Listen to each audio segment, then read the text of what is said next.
ბრძანების მუსიკალურ მოტივებზე მიმდინარე საპროტესტო აქციაზე საქართველოს სახელმწიფო დროშა დღეს პირველად მიიტანეს.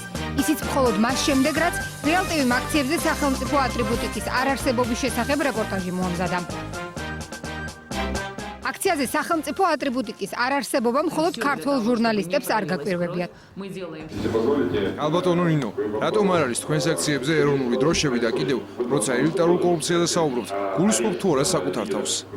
Грузинский флаг присутствует. Я хочу, чтобы вы хорошо присмотрелись. საქართველოს დროშა აქციებში მონაწილეობს. მინდა რომ კარგად დააკვირდეთ სცენას და დაინახავთ რომ იქ გავაკარით საქართველოს დროშა. პირველ დღეს კი არც სახალხო კრებისა და ჩემი პარტიის ატრიბუტიკა ყოფილა 21-ში ჩვენ ბანდიტური მეთოდით წაგვართოს ატრიბუტები. მათ შორის იყო საქართველოს დროშები, ამიტომაც დღეს მოვხსენით ოფისში და სცენაზე დავამაგრეთ. Каких-либо слов. აქციებისთვის საჭირო ატრიბუტიკის ქურდობა ნინო ბურჯანაძემ ხელისუფლების მხარდამჭერ პროვოკატორებს დააბრალათ, თუმცა ის რომ აქციის პირველ დღეს შეკრებაზე მისი პარტიის დროშებიც არ იყო, ბურჯანაძემ აშკარად იცრუა. RIA Novostis ონლაინ ტელეხიდზე რუსი ჟურნალისტის მეორე შეკითხვაც, რატომ გადაწყდა მოძრავი სცენის რუსული დროშის ფერებით შეღება, ბურჯანაძემ უპასუხოდ დატოვა.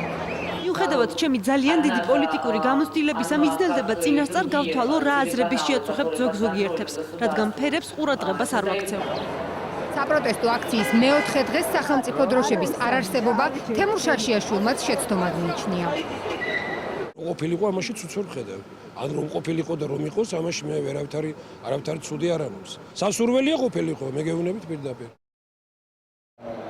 ხელკეტებად ქცეული დროშის ტარები და უკან სოციალიზმისკენ.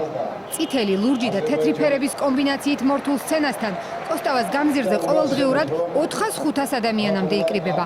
ბურჯანაძის მხარდამჭერები იმედოვნებენ, რომ 5-ჯვრიანი დროშების რაოდენობის გაზრდამ შესაძლოა აქციაზე ხალხის რაოდენობაც გაზარდოს.